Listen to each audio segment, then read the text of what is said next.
We on.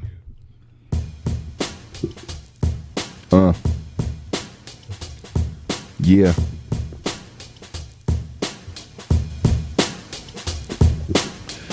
Welcome to the Flowers Now podcast, where people tell their story and God gets the glory.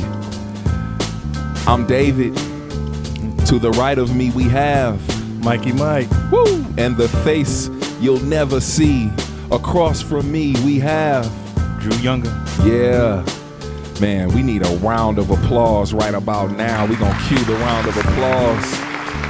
Because to the left of me, we have a phenomenal man of God. Phenomenal.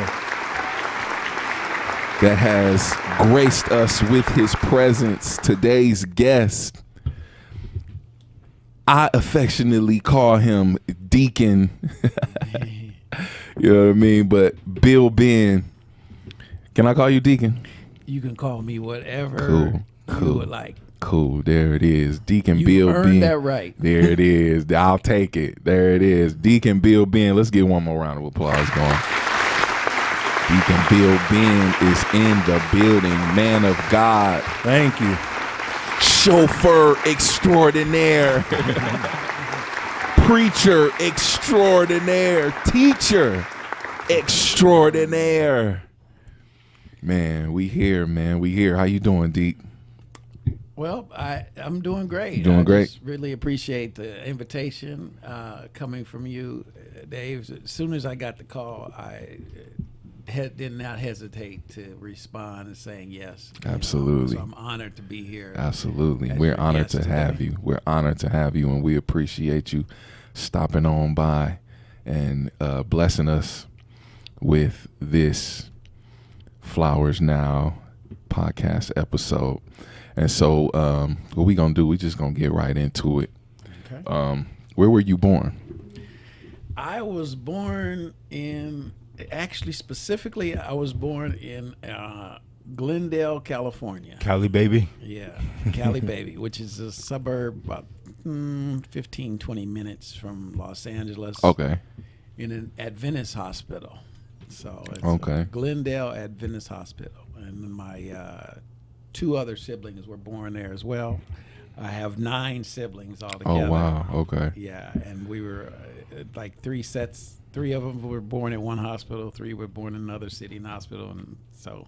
Oh, another 3 were born at another. Exactly. Okay. Don't ask me why it ended up like that because they never moved. They were still in the same house. But Oh, wow. maybe they just found better doctors. But All so right. Glendale Adventist in the city of Glendale, and then I was raised in Pasadena for a few years, and then Okay. there's a suburb just north of that, a little sleepy town called Altadena. which Oh, yeah. I heard of sits- Altadena. Yes, that's right up above, right against the foothills. It's beautiful, yeah. beautiful. Dope. What year? What year were you born? 1966. 1966. Man, was that a good year? Tell me something you remember. I mean, obviously you were a kid, so tell me something that you remember about the 60s. Let's see. Yeah, the 60s. Lyndon B. Johnson, I believe, was president at the time. Okay. I always remember it as 2 years before Martin Luther King, before they shot the dream. Right. Let's see. Civil rights movement 2 years prior to me being born was 1964. Okay. I believe. If my So history serves you me right. were born right. You was right in it. Right in the midst of it all, right in the midst of the I am a man, right? Yeah. The sanitation workers, the marchers. And I just, I appreciate the fact that we were on the West Coast as opposed to the South. Right. I can imagine Right. growing up in the South at that time, but knowing that, some brave souls, extraordinarily brave souls, Yeah. went through that period in the South. But, my dad had already migrated from Atlanta, Georgia, with his brothers to the West. Okay. And it was mainly for job opportunities. There was job opportunities in the West, and more importantly, the racism did not exist. You had the flower children. Yeah. Speaking of flowers, yeah, it was flower children. And the hippies, it was love. The hippie movement was heavy on the West Coast, huh? Yeah. What do they call that? Well, it starts with a W. Woodstock. Yeah, there you Woodstock. go. Oh yeah, okay. Mm-hmm. Oh, Woodstock, California. There you go. Okay, so all right. Nothing but love. Yeah, there we go. So I never knew Woodstock was in California. Yeah, I did know that. It just rang a bell just now. Like, oh yeah, that's right. So a lot of love. Yeah. A lot of sex. Yeah, right. Didn't have to protect us. Didn't have to be as safe as now. But, exactly. Exactly. So, because you said something that kind of struck me. You said, what you said was racism didn't exist. So you didn't really experience racism like that coming up. No, not at all. Not like like the stories I've heard from the South. Right. Not at all. I mean, we had integration was alive and well when I was growing up in the 60s and 70s. They had busing, so we were actually bused over to the predominantly white schools, and it was just a good mixture. And I was fortunate enough to have a teacher who was one of my favorite teachers she was actually my favorite teacher, was my 5th grade teacher. Shout out to Miss Livers. Yeah. I didn't know what. Now that's something when you can remember the name of your teacher from 5th grade. Yeah. Oh yeah. She was influential. All my teachers' names. Oh wow, okay. From K through 12. Whoa. Believe it or not. So, whoa. Yeah. Well, I won't belabor that. Yeah. But the 5th grade teacher was my favorite. Miss Livers was her name. She was married. I remember she had a little 5-year-old redhead daughter. Okay. But she was Jewish herself. Okay. And I didn't really know what it meant to be Jewish back then, but I can certainly appreciate it now. But one of the things she did, David, I remember her playing records and involving us in literature that had a lot to do with tolerance.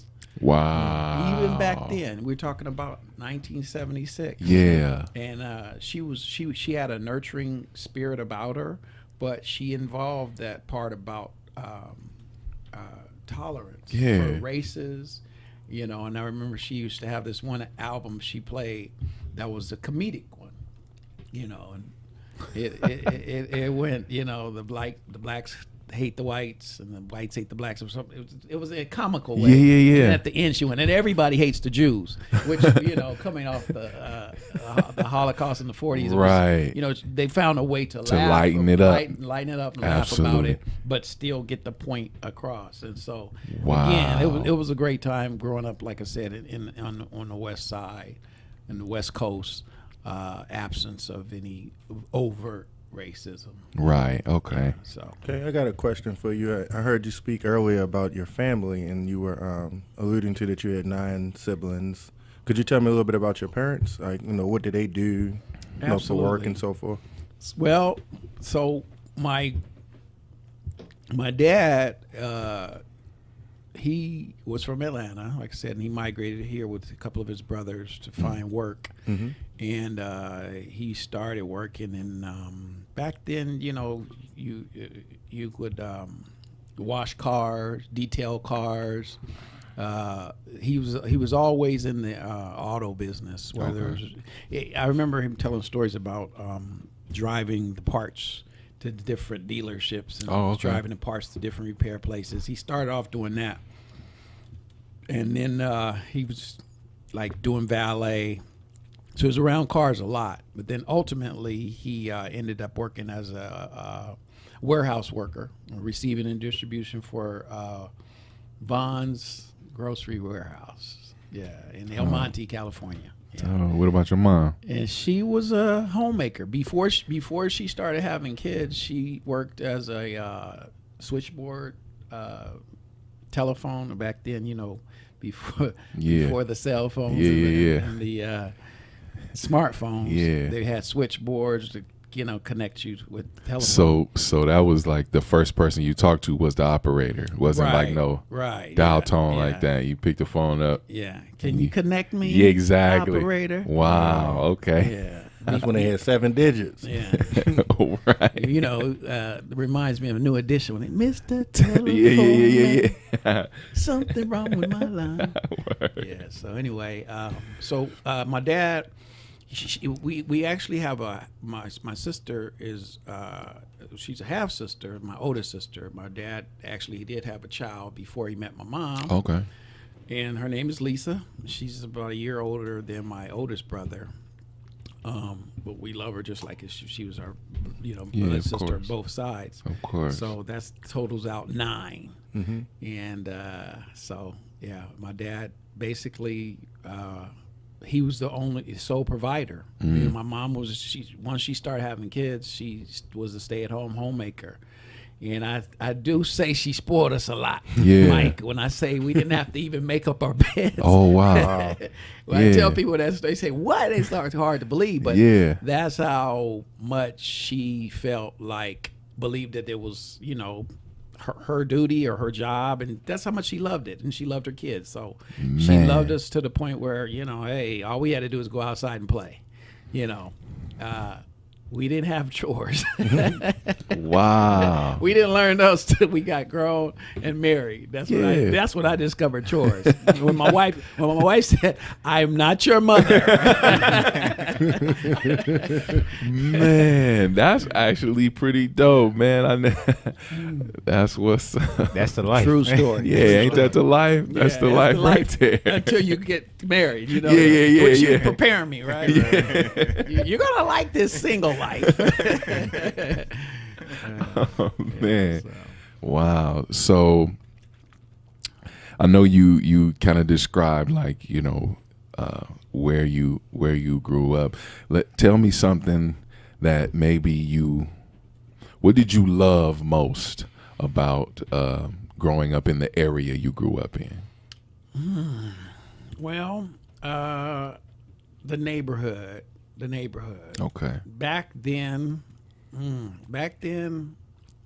it was a suburb of Los Angeles, so it wasn't the ghetto. Right. It was like middle class. So middle class Pasadena was, basically both parents in the home, both work. You worked, you went to school. You didn't have to worry about drive-bys and gangs and things like that. Which you were hearing? Were you hearing it? You was hearing about that stuff? You know what, David? I didn't have to hear about it because it came to us. It came knocking on my door, personally, my door. And I had a discussion about this just recently, so it's not lost on me that we're talking about this. Mm-hmm. But in short, the gangs came before the drugs, and we're talking about early 80s. Okay. Let's say late 70s. Right. Mid 70s. Wow. Okay. And I actually got into a situation in Pasadena where my best friend ended up getting stabbed right in front of me. Man. And if I hadn't had the wherewithal and the thought process to just run, we would have both been laying in a pool of blood that day. But that was the one thing that let me know, that the neighborhood was changing. Right. The neighborhood changed drastically when the influence from the Bloods and the Crips started to move, east. Yeah. It moved out of LA and into the suburbs, which was a tragic, but probably not as tragic as the drugs moving in. But that's an argument to take up. So you remember that too, because that I know back then the drugs. When did the drugs move in? Well, to your recollection. To my recollection, I pinpointed with the deaths. So the deaths. Here's what was happening. Drugs equaled money. Money equaled fame, access to girls, access to cars, jewelry, sex, all those things that a young man is looking for. And the drug pusher knows that. So you know how the story goes. Absolutely. If he can get a guy to push the drugs for him, he shows him a life that he can live.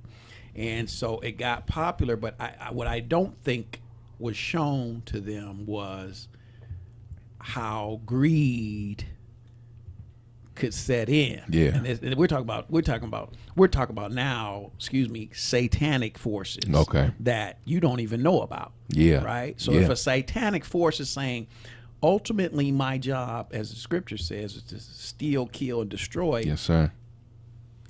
I want to take you out. Yeah. Right? But the individual does not know that. Absolutely. The individual just sees, oh, shiny this, shiny that. Yep. When ultimately the enemy's job is to kill.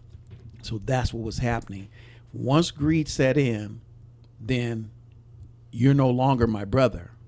You're no longer, hey, Joey up the block. Yeah. You're the enemy, and I must kill you before you kill me. Wow. Yeah. And so we started seeing guys dying at the hands, literally, of their friends and brothers, and before I even graduated high school. So we're talking about 1983, mid 80s, when people were getting killed, and you know, people were getting killed, and there was money to be made, and it was right mixed in with the gangs. So it literally went from, as a kid, the neighborhood you absolutely loved, to almost like can't stand it, like the neighborhood you. It got scary. Yeah. It transformed into a place, and now it's a place that you can't recognize. You know, Meaning what?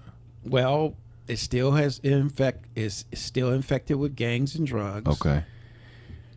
The upside is the Hispanic community has found a place to call home. Okay. You know, they've moved in, and they've adopted this work ethic that they have, and they're buying houses. They're doing everything that the middle class blacks were doing, families were doing back in the 60s and 70s. Wow. They're doing it And now.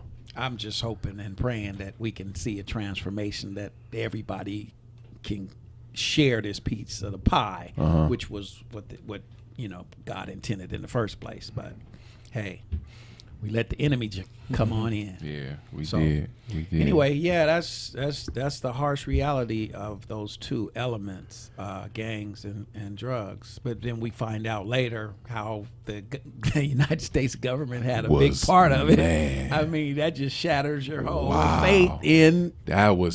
the people, the powers that be. Come on. I have a keen interest in like drug stuff, like the drug trade, and you know, and it's only because I grew up around it, like the 80s. I was born in 81, and so 1985 was when it really smacked. Crack cocaine.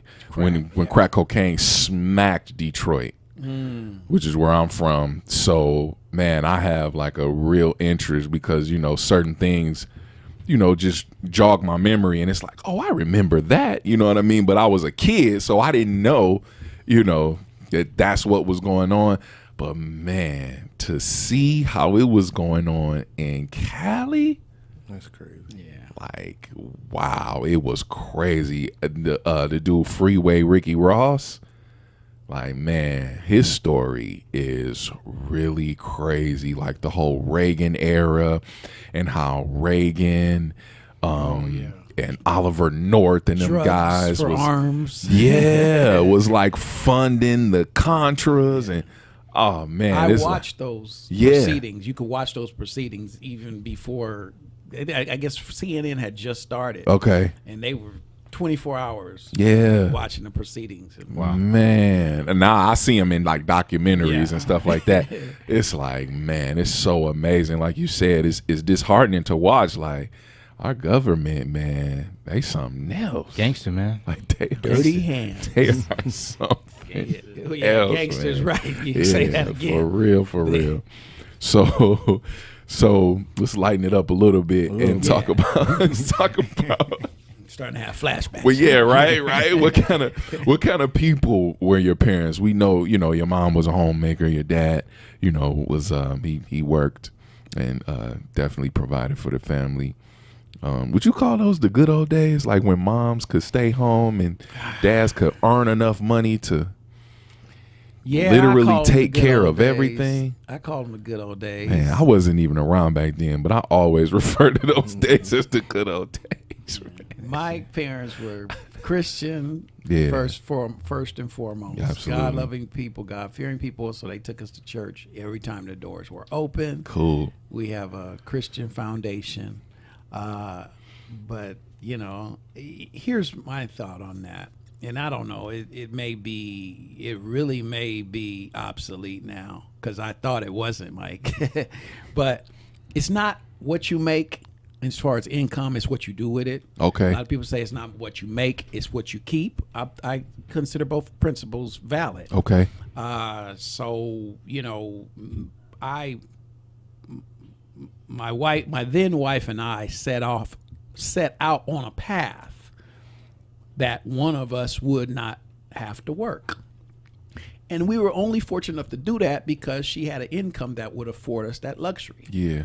So when the time came to decide who wouldn't work, it was kind of like the lot fell on me, only because she made substantially more than I made, which is like 3-4 times more. Mm-hmm. And she was happy to do it. She was happy to continue to work, where the decision was made, okay, I'm going to be a stay-at-home dad. Mm-hmm. And at the time we made the decision, we just had one kid. Okay. So it was like, okay, I'm going to watch this kid.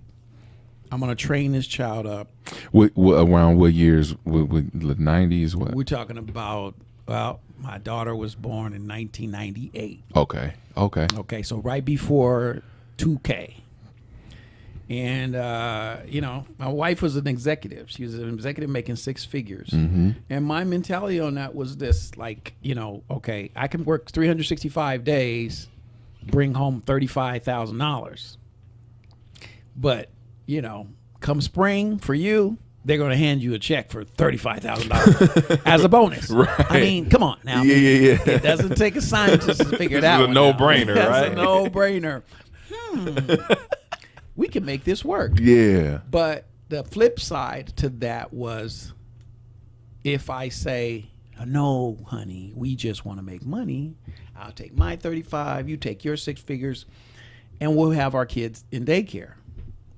And to me, that just wasn't the best option, coming from a person who grew up with a mom in the Absolutely. home. So you knew the benefits. I knew the benefits. Absolutely. You're coming home to mom. Right. You're coming home to a family member.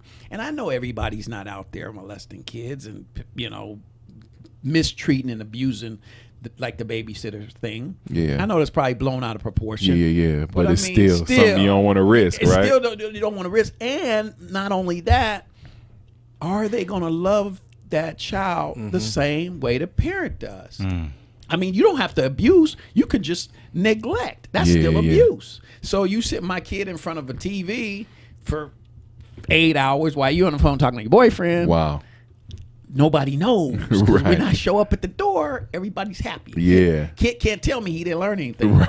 I don't find that out till if he's 4. And he can't spell his name. Yeah. So you see where I'm going with this, right? Absolutely. It's like, why am I entrusting others a job that God gave me? Wow. Now, I didn't change the rules. Wow, man. The man changed the rules. Okay. What do I mean by that? Yeah, what do you mean by that? That was definitely about to be my question. Well, dropping nuggets. Yes, sir. at the risk of sounding sexist, Okay. it was supposed to be the man that went out and killed and brought home the animal, right? Yes. I take that from my friend Dave Ramsey, the Okay. money guru. Yeah. That's my guy, I'm too. supposed to go out and kill it. But at some point, feminists came in. Okay. Feminism comes in the 60s. They're burning bras, and all of a sudden the women are going into the workplace. Okay. Well, as they go in, there's not enough room for both men and women. Mm-hmm. So a choice was made, in my opinion. Who would we like to be here? Would we like to have females here? Well, we like to have a male here. That's another no-brainer, right? Hey.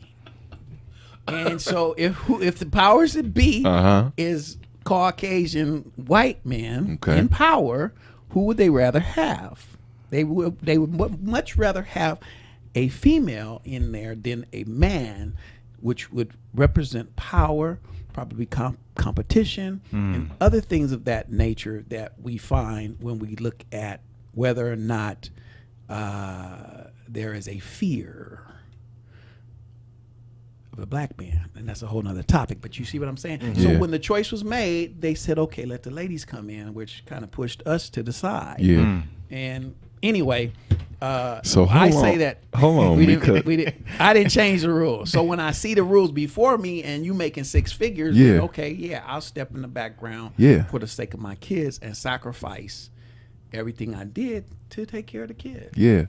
So I'm interested to know what you think about, because you touched it. You was like, that's a subject for another. But let's touch it a little more. I'm interested to hear what you feel about the fear of the black man. Is that a thing in your opinion? That's a thing, or no? It is a real thing. Okay. In my opinion. Okay. It's a real thing. So I mean, you know, there's been fear since the beginning. Okay. You know, and fear breeds a whole lot of stuff that we were dealt, you know. And so basically fear dealt us slavery. Okay. Fear dealt us Jim Crow. Okay. Fear dealt us you can't vote. Fear dealt us, you know, you can't read. So fear has been dealing us cards that just are like ones. They're not aces. They're right. This card you can't use an 11. It's just a 1. Yeah. And man. So, you know.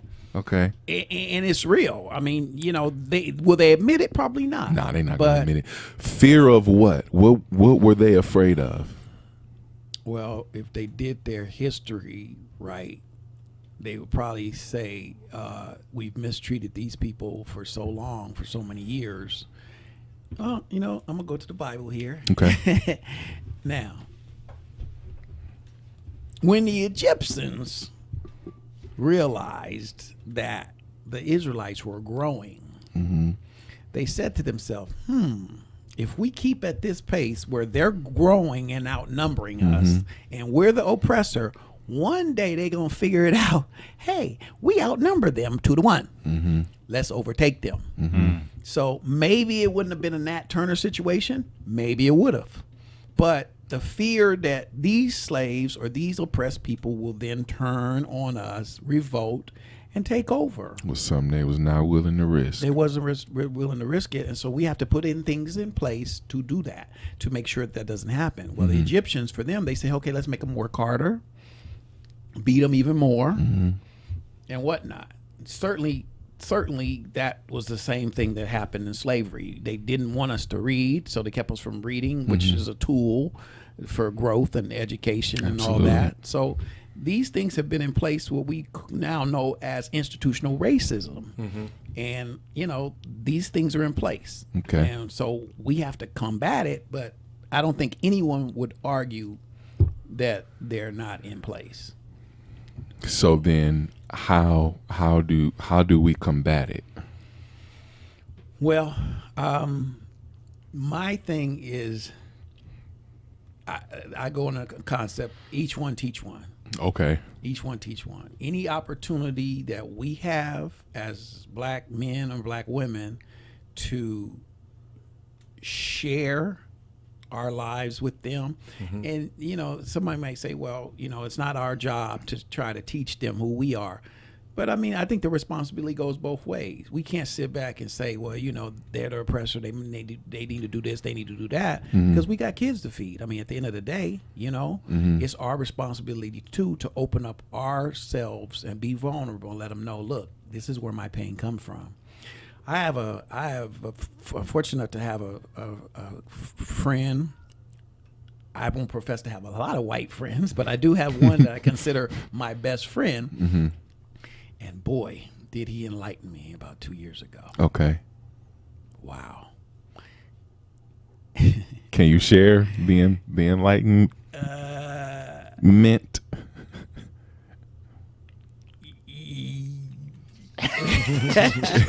It's cool if you can.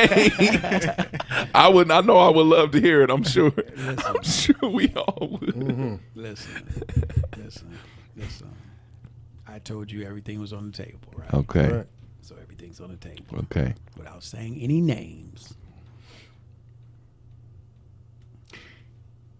Do you remember back in 92 or so when Rodney King was beaten by those 4 officers? Absolutely. I was only 11 years old, but I remember it like it was yesterday. Shout out to being 5. I was 5. You remember the videos? Yeah, absolutely. Everyone saw the videos. Yeah. Right? Absolutely. And you remember as the trial progressed and we found ourselves witnessing what was told to us, that don't believe what you see. Okay. You know, I mean, we were always taught to believe what we see. Yeah. I mean, if you saw it, you're an eyewitness. happened. Yeah, exactly. If I saw it, if I saw Jesus, I'm an eyewitness. Yeah. I seen him go up into the clouds. Yeah. Not everybody can say that. Right. Even Luke, who wrote the book of Acts, Yeah. did not see because he was an apostle. He just heard and passed it down. Yeah, He was a okay. physician. Yeah. Different time frame. But we were taught that what we see is real. But that year we learned that what you see is not really what's happening. Wow. Because he's really coming after these officers. Hey, wait. I'm going to rewind that video. And as you can see, you 12 white jurors, this man is exercising aggression, even though it's about 7 or 8 cops and 4 of them are beating him. He's really in control. Oh, man. He's really in control. Yeah. No, I want to just, it doesn't look like it. Rodney but I is. just, Right. Rodney's Let's in control. yeah. I want to reverse. I'm just going to rewind this Yeah, again. And if you do that enough times, Ooh-wee. and your skin doesn't look like this, Yeah. who gets the benefit of the doubt? Okay. The 4 officers that protect and serve. But I assure you, they were not there to protect and serve him that evening. Anyway, get to my point. Mm-hmm. After we were told that what we really saw wasn't what we really saw, Okay. and they acquitted those 4 white officers, which, set in motion the riots, 94, 92, whatever. 92. The LA riots. Definitely. Some 20 years later, I had a friend of mine tell me, right in his kitchen room, and he wasn't just any friend. This particular best friend of mine was a sworn officer himself. Okay. So he had the benefit of looking at it from all angles. And I don't know what angle he was looking at back then, but he sat in his kitchen and told me, looked me straight in the eye, and said, those 4 officers should have went to jail because they beat the crap out of him. I was floored. Because my first inclination and my first question that sat and deep-seated in my soul after I want to slap him was, where were you? Where were you? He said I was floored. Martin Luther King said, it's not the ones who are doing it. It's the ones that are sitting back with the apathy. It wasn't the high priest that killed Jesus. Right. It was the mob that said, give us Barabbas. Yeah. They granted a murderer. Yeah. Yeah. Same thing's going on today. It's the ones that sitting on the sidelines. It's millions Not of them doing nothing. that's not doing nothing. That's Turning a blind eye. Those are the ones. If we could just reach those, we win the game. If we could just reach We those. just reach those, but they've been around since Jesus. You always gonna have a mob. Yeah. So he sat there and he said, they beat the crap out of him, and they should have went to jail. And I couldn't help but go, where were you? I said, and I pointed to him. And I said, you are the reason. It's you guys I'm afraid of, not the ones burning my crosses. Yeah. I see them because they showing me who they are. I see them coming. Word. It's you quiet ones I'm afraid of.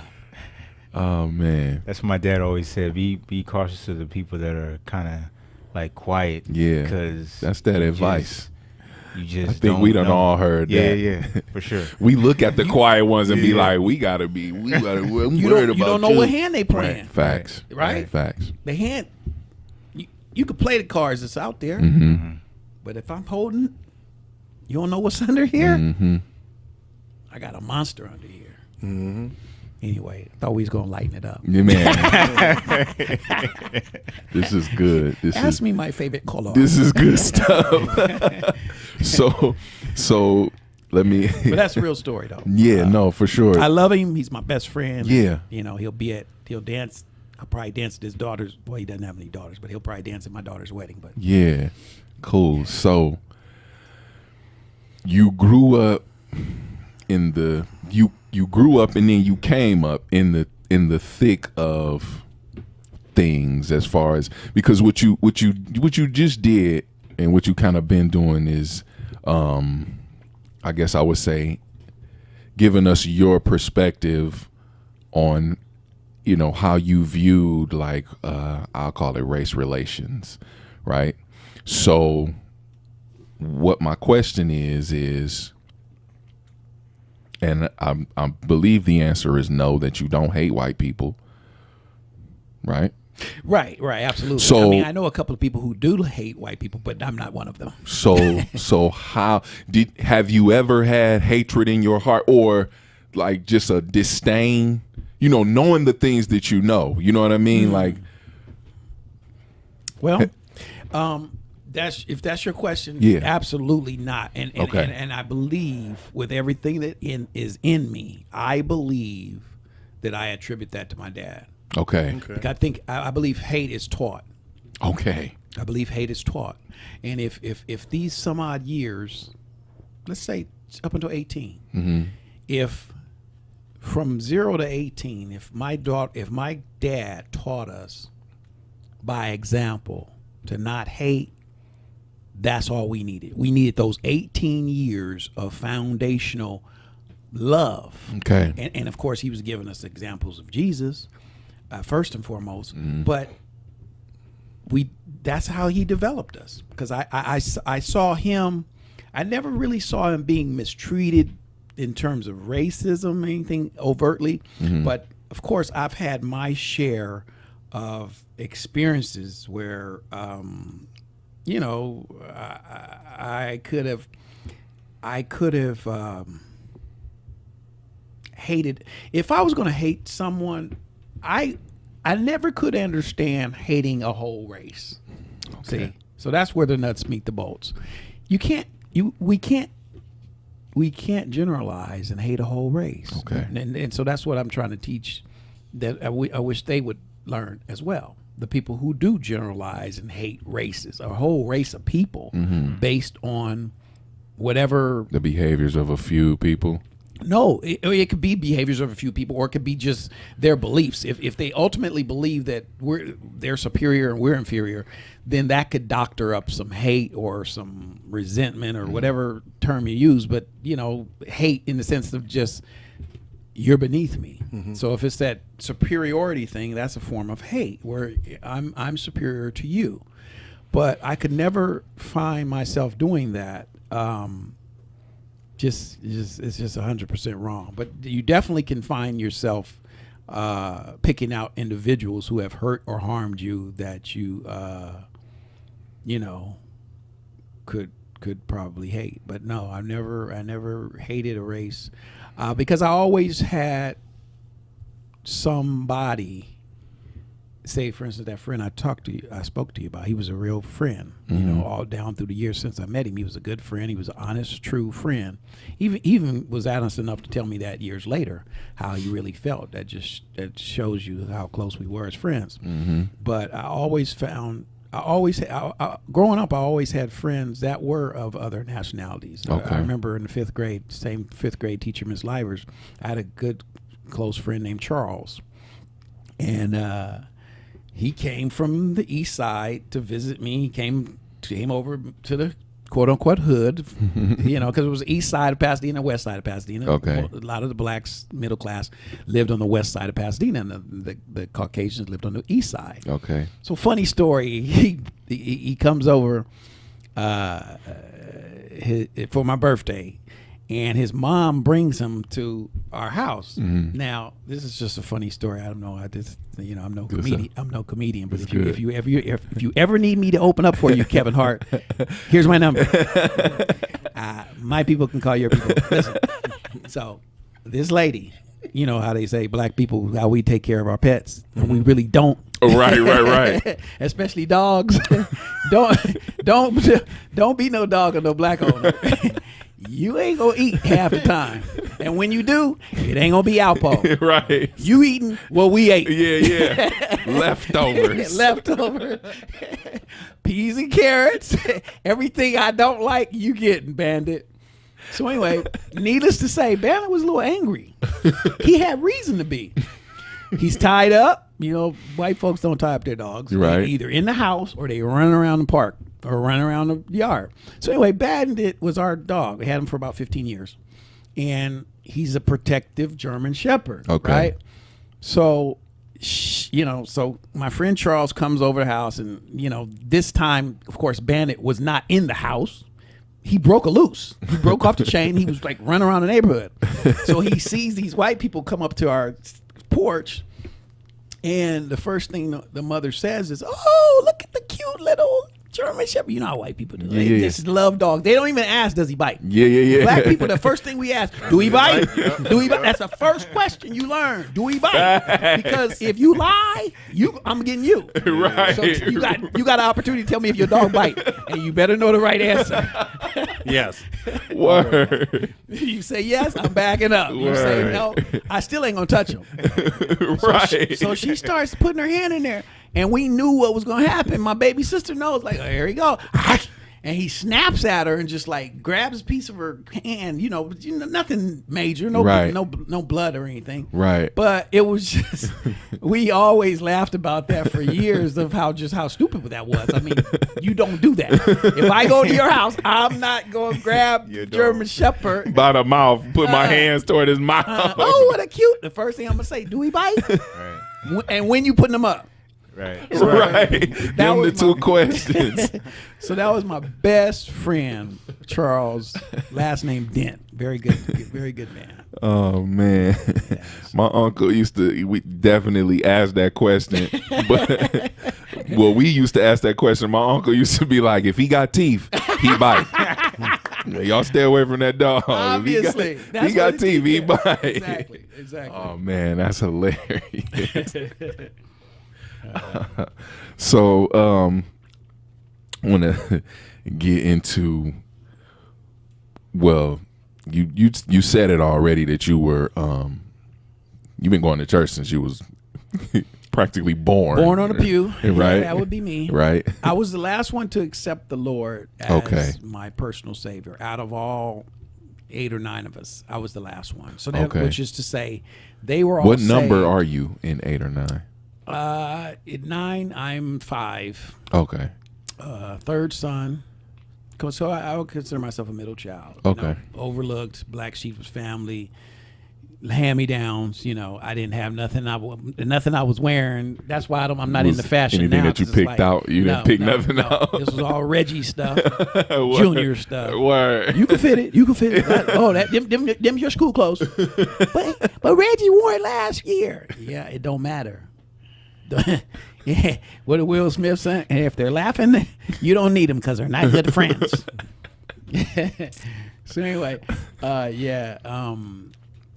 Church. So I got saved last, which is to say that my brothers and sisters basically, were teenagers, and they knew how to live right as teenagers. But me, I was running the streets. I didn't get saved till I was 22 when I found the Lord. So those years that I was running the streets and, smoking weed, and I had my share of weed and cigarettes and beer and all those things. I don't know. I guess I started when I was 14.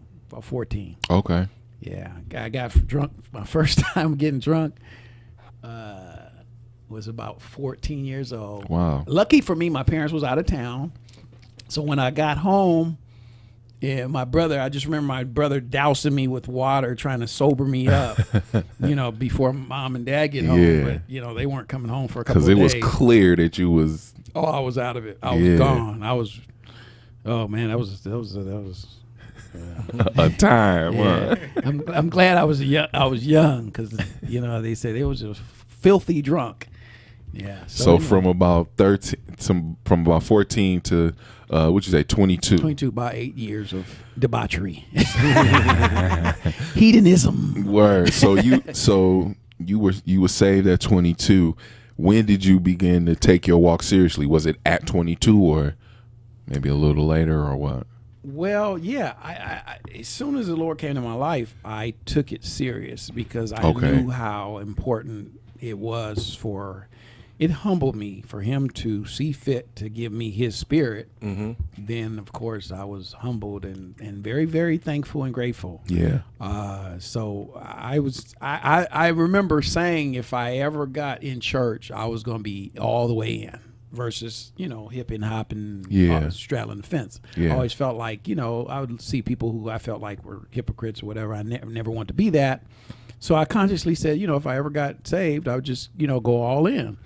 So, I mean, I consider myself I always consider myself a caring, giving person. I mean, I to this day, I'm 52 years old and I still say I'd give you the shirt off my back.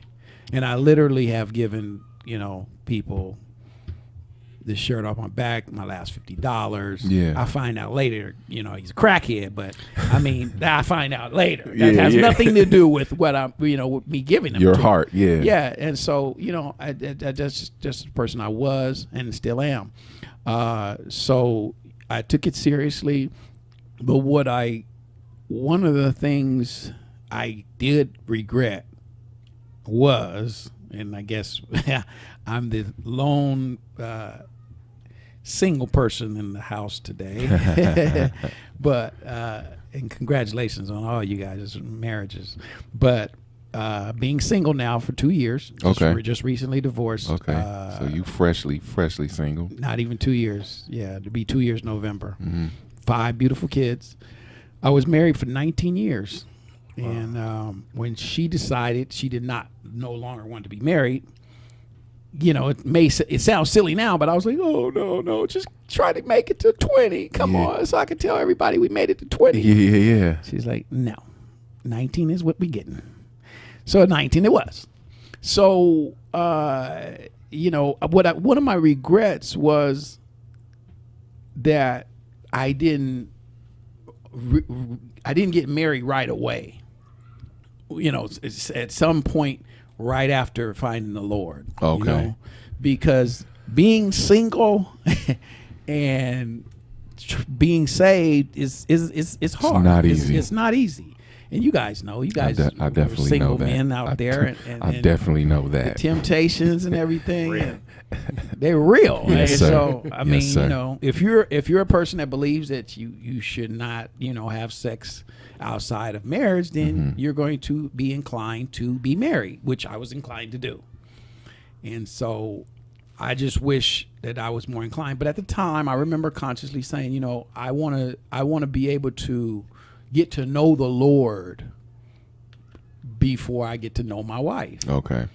And, if there's any youngsters out there, I dare say that, the two can be at the same time. You can do both simultaneously. You can get in the Word and learn about the Lord and his love at the same time as experiencing the love of a wife. I mean, because they're totally two different types of love. Okay. Right? Mm-hmm. And so anyway, but I waited. And so anyway, when I waited, me and my ex-wife with my then girlfriend, we parted. So when we broke up, I mean, that's like 6 years I could have added to my 19. If we got married then, we'd probably be married, I don't know, 25 years. So you got saved. You were dating her. So we were together. So David, we were together before you were saved. Before we were saved. Before we were in church, we were together. So y'all got saved at the same time? She got saved before me. Okay. A year before me. Okay. And I was like, wow, I'm the one that told her about the Lord, Oh, wow, okay. Because she grew up Catholic, but she wasn't really espousing to be Catholic or anything. Right. She a couple of Hail Marys and go to work. You good. Yeah. But she wasn't really espousing, living anything like that. So to come over to a Pentecostal was new for her, and she accepted it. And it was a great thing, She had my family to support her because, she had some tragedy in her family. She lost her brother at a very young age to a car accident. Oh, wow. Yeah, 15 years old. Oh, man. On his 15th birthday. Imagine that. Yeah. And and then her mom passed away. She doesn't even make it to 49. Oh, man. So she's had some tragedy in her life, but she found, a loving family with mine, and we embraced her. She embraced it. So anyway, we were like right out of high school, we started dating. So 18, she's 4 years my senior. So, I was dating an older woman, so that was exciting. She teaching me things and stuff. Hello. I was in love. I was a young kid in love, and then it was a beautiful love story because we were in love, and then we found God. But then, like I said, we broke up for about 6 years, and I regret that part. But God knew what was best because we came right back together after about 6 years later. And ended up getting married. I was 32 when I got married. So how did that happen? How did y'all come back together after 6 years? Well, that's one of those stories that was between me and God, but I'm sharing it. Okay. Because it's a testament to knowing when you have heard the voice of God. Okay. All right. And a lot of people say, I heard him, I don't know if people can hear God every single day, and he talks to him every 12 hours, but he don't talk to me that way. And if he is, I'm not listening half the time. Yeah, right. So he has to get me quiet and play soft music, like David did Saul. I got to get in the mood. Otherwise, I'm just a devil. So just kidding. But anyway, so we were apart, and I was single, living in Upland. I had just broke up with my girlfriend. I was running girls in and out of the apartment, kind of, sort of. Mm-hmm. And the thought came to me. Okay, I'm just going to be straight honest. Okay, Be straight honest. The thought came later. The first thought was, excuse me, my dad gave me a wake-up call. So this is a true story. So I go over to the house, and I'm with this girl at the particular time, and she doesn't have half the money that Gina does. Well, I said her name. So anyway, my ex-wife, Gina. She doesn't have half the money, and I'm dating her, right? Yeah. And so, I'm providing for her household. She lives with me and everything, and, I'm taking care of the house like a, man, and, I'm caveman mentality, Excuse me. But she don't want to work. So I go over to the house one day because things are getting tight. And I remember asking my dad for $100, and he was, he sat me down on the bed and sit down. He starts reaching in his wallet and everything, and he says, "Yeah, I'm gonna give you this money, Billy, but what's wrong with Gina? You should start dating Gina." See. I said, well, Dad, I have a girlfriend. He said, yeah, I know, but I mean, if you was dating Gina, you wouldn't be asking me for $100. So they still had a relationship, it sounds like. Yeah, exactly, Mike. Yeah. They had that pinky swear thing where they were like, look, I got you. I'm going to get you in the family. Don't worry. I got this. whatever the conversation was, I'm like, hey, who knew? Right. But the way he came at me was like, Billy, you broke. I ain't saying marry for money, and I ain't saying you a gold digger, but you asking me for $100. That's all I know. That's all I know. So I sit there and I go, okay, a couple months later, of course, I go, Dad might have a point. Yeah. At the end of the day, if it don't make dollars, it don't make sense. The Bible says money answers everything. Am I still in the Bible? All things. You still, Answers that's the word. all things. That is the word. So I needed some things answered. Hello. So I'm scratching my head. I'm trying to reconcile. Okay. How do I, all of us have that macho thing where, she been with other guys, she been, we broke up, I don't want to going back, rebound. Yeah, you thought about that. That's a thing. It was a real thought. I was like, wow, I should be done with it. That's a topic I want to cover. Hey, do you circle back? I can't circle back. Nah, that ain't in my gene pool. Yeah. There's so many women out there, whatnot. Nah. And we got an ego thing going, fellas. Facts. But what was more powerful than my ego was the Spirit of God. Okay. And it came into my room that evening and very clearly spoke to me and said, you don't own her. You don't own her. Her body does not belong to you. Her soul belongs to me. When the time comes that we get to heaven, you won't be married because she belongs to me. We'll all be immortal. So what did it really matter what happens down here on this terra firma we call Earth? You're going through a process that we call life. And again, she doesn't belong to you. And when I grasped that, when I took hold to the fact that she really belonged to the maker and the creator, and that she was just being loaned to me for a period of time. Yes, sir. Yes, sir. I was floored.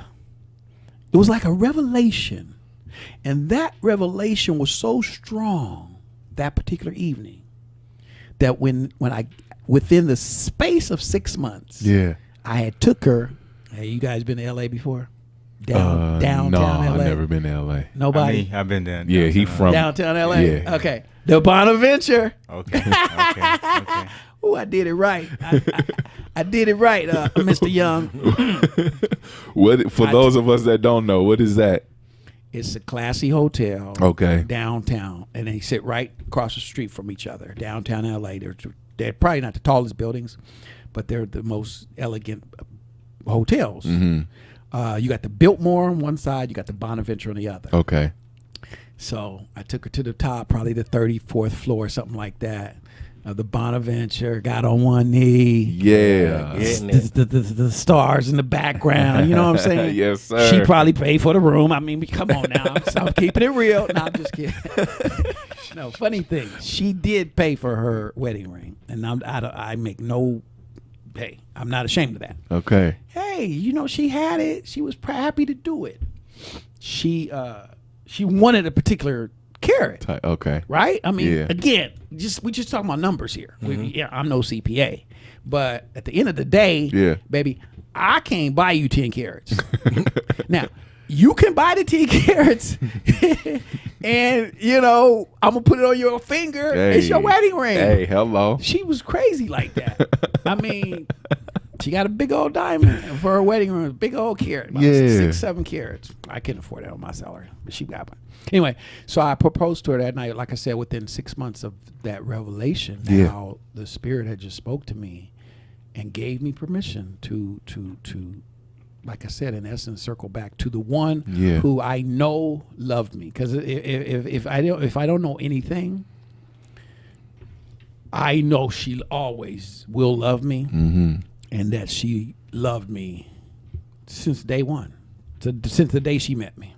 The day she met me, I was like, she was 18, I was 15. She said she was going to marry me. Who knew? Literally, she'll tell you that today. She looked at me, at those dark brown eyes of mine, and that wavy hair of mine. Yeah, it was. You sucked her in. You said there was some gel in it. It was some curl activator in it, for real. But I sucked her in at 15. Who knew? I mean, and So anyway, it was fairy tale. She's the mother of my beautiful kids. I got a 20-year-old who is the one again. I trained her up, studied her everything, alphabets, the whole nine. I just worked with her the whole time. But anyway, she skipped a grade. She's a bright kid.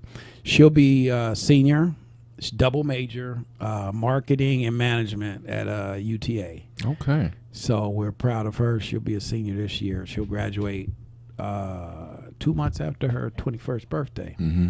Then I got a KJ. He's 15, loves football. He's a free safety this year. So Oh yeah. He's got some toughness that I did not see. So I don't know. He's gonna have to show me this year after I see some film. Whatever got into him, he's tough now. And then I got two girls right after him, 14 and 13. One's a cheerleader, the other one loves art. And then I rounded out with Kobe. He's 11. I think he wants to play the violin or sing or something like that. Oh yeah. But that's my baby. That's in his blood too. Yeah. It's some pipes up in there. Yeah, He didn't get them from his daddy. Yeah, it's in his blood though. It's in his blood. His grandmama or one of his uncles. Yeah. So we went there, and so fairy tale, and what you said, and you've actually said this to me before.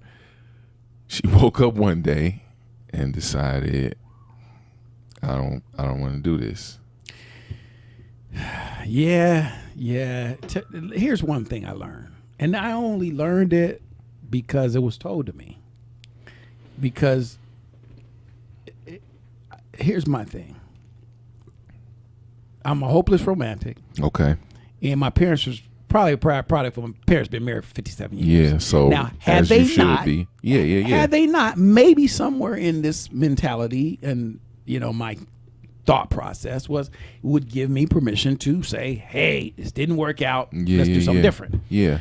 But having that foundation, but at the same time, being through a lot in these 52 years, and always bouncing back and just considering myself a loyal, faithful guy. I mean, just loyalty and faithfulness is qualities that God has. We get them from Him.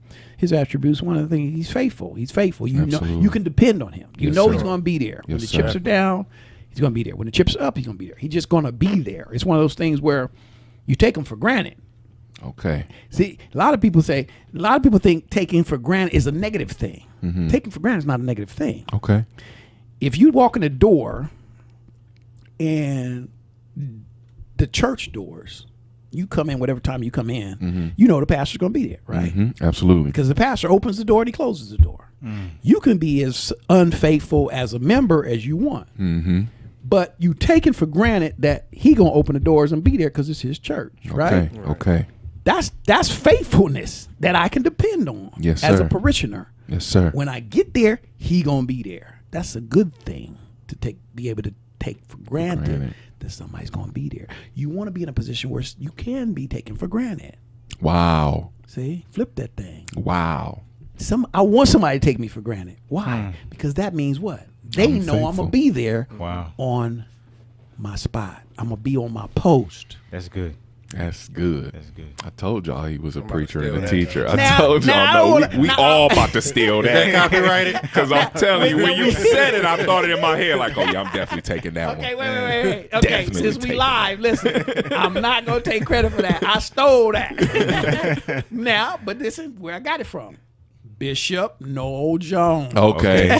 We all listen to him too. Yeah. He's a beast. Okay, he's a beast. He's a beast. So, hey, No, but that's why we get taught stuff. We get taught stuff so that we can share it. pass Absolutely. it down. So Absolutely. I got that from the bishop. Yeah, you delivered it your way though. You delivered it your way for sure. Yeah. So I mean, so I learned that people change. So that was my target. People change. So she in her version is we drifted apart. Okay. And that's it was for me. It was a cliche. We drifted apart. We changed. Where I felt like, okay, we changed, but let's change together. Come on here. Yes, sir. We changed. I changed. You changed. But that doesn't mean we have to depart. Okay. At some point, we can get back on the page we were on. Mm-hmm. You just have to work through some things, and working through some things is all part of the journey.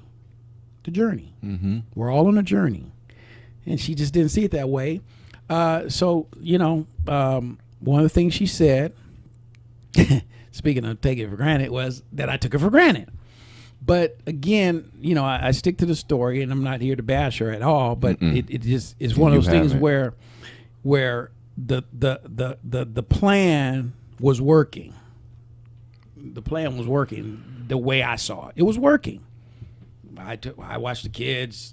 You work. But what she said to me was she felt like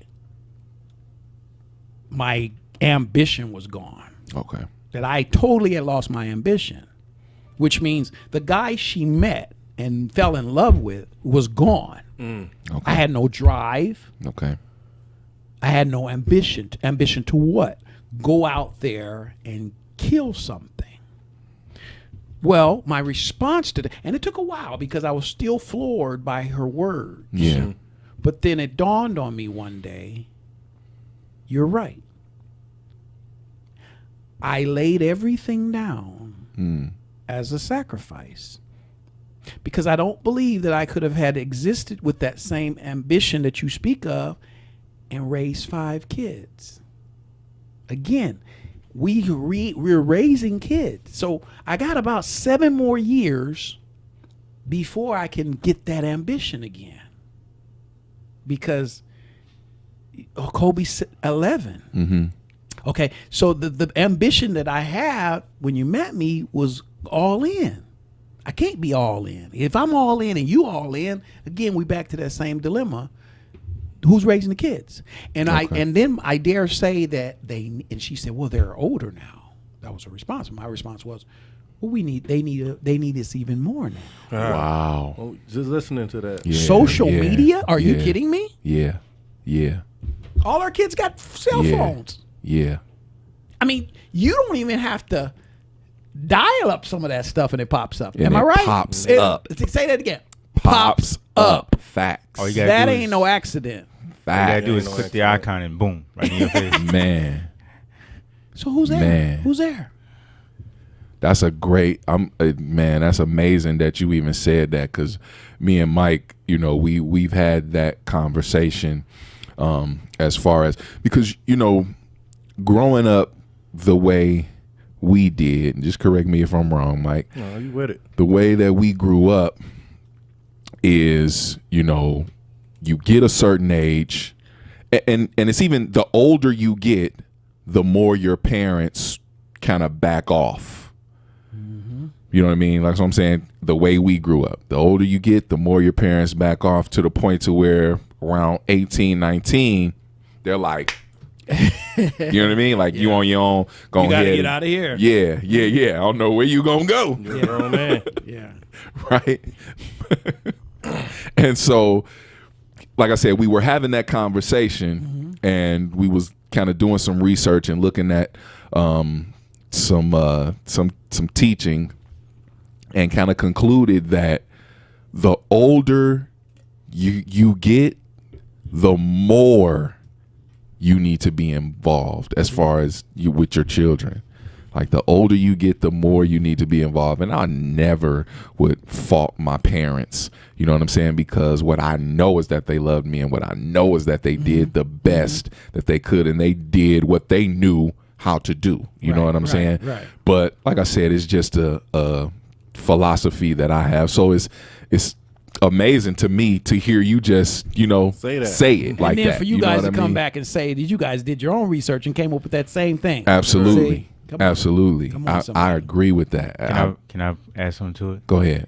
It's funny you say that, because my parents have become more involved in my life now that I've gone to that next stage of Yeah. being married and Yeah. then having kids. And I was just thinking, like, it's a blessing to know that I can call my father and be like, look, I'm having this situation, and then him be able to give me wisdom about it, because he's been married like 34 years. He has some knowledge about how to deal with things, and I've seen my parents go through some hellish things and still be even more in love. It's almost like seeing them just like kid with each other and everything. It's almost like they're teenagers again. It's crazy. All the kids are grown up.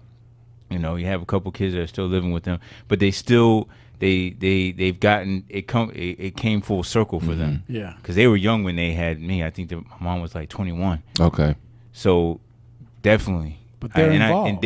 And that's the thing. They set a good example. So now I can say your relationship with your children is supposed to evolve and grow as both of you guys grow. Absolutely. And now as I can sit down with my father as a man and be like, and I told him one time, I said, I understand the reason why you raised the three boys the way you did, the way you were like, look, you black, you got very few chances to mess up. So you need to make sure that you got your head on straight. Don't go out there and embarrass me, because, life might not treat you the way that it'll do somebody else, and that's just the reality of it. You know what I'm saying? Black, and you have fewer chances to mess up. That's something. That's something. Talk. I can't disagree with that. Yeah, right. Right. That was the talk. That's definitely the sit down. Yeah, for sure. No, for sure. But I appreciate my dad for being my parents for being more involved as I'm raising young children, and just experiencing how to be a good parent, and especially since they raised us 4 kids, they know what to do and what not to do. Right. So, my dad's constantly telling me like, hey, I did this with you. It probably messed you up a little bit.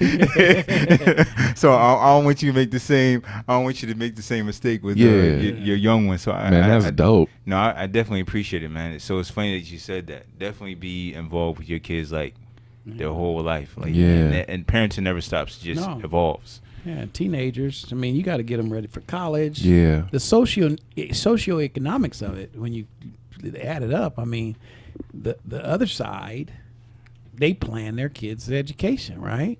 Yes. We're trying to kick them out. I mean, not all of us, but a lot of us are trying to kick them out the house. Immediately. I mean, immediately. No, we got it twisted, man. Guide them. Yes, sir. Parenting hasn't stopped. Yes, Guide them, whether it's junior college, trade school, something past their 18th birthday. Yes, sir. And then, you can find yourself backing off a little, but you still closely tied in to find out what's going on. You're tracking them, but you give a little space, but you're still tracking them. Absolutely. And you're always tracking them, always going to be there for them. Well, Dick, I wanted to go here for a quick second, just because you're very important to me and my faith and my walk, being a man of God. Like you said, your wife was raised Catholic. I was as well.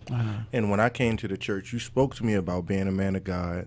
When I would come up to the altar and didn't know what to do, you would always find your way to make it over to me. I felt like you would always want to pray for me, would always talk to me. And the time when I walked away from the altar, you pulled me right back, and that's when I got the Holy Ghost. And I appreciate you, because you would always talk to me about being a husband. Every time we would be cleaning the church, you would talk to us about being a man of God, about conspiracies, about, me, Jordan, Steve would be there with you, and you'd be always talking to us. And I wanted to get back to, you being a dad and knowing, and I felt like you would be like following us or big brothering us, like, hey, y'all here? Y'all gonna hear what I'm saying right here? Y'all with me? And I appreciated that, and I wanted to talk about how you are in your children's life and what makes you also take that outside of home and speak to young men about life, being that you are a dad and you are always looking to drop knowledge. Well, thank you, Michael. Hey, listen, man, I remember those times, Michael, and I was so excited for you guys. I was excited because I knew where you guys were. I had been, and I was excited. I didn't envy your youthness, and that's a lot of times people do that. Facts. I mean, those are facts. People envy others' youth, whether they're related to them or just people that do not want to grow older. And there's a treasured jewel every time we get another age.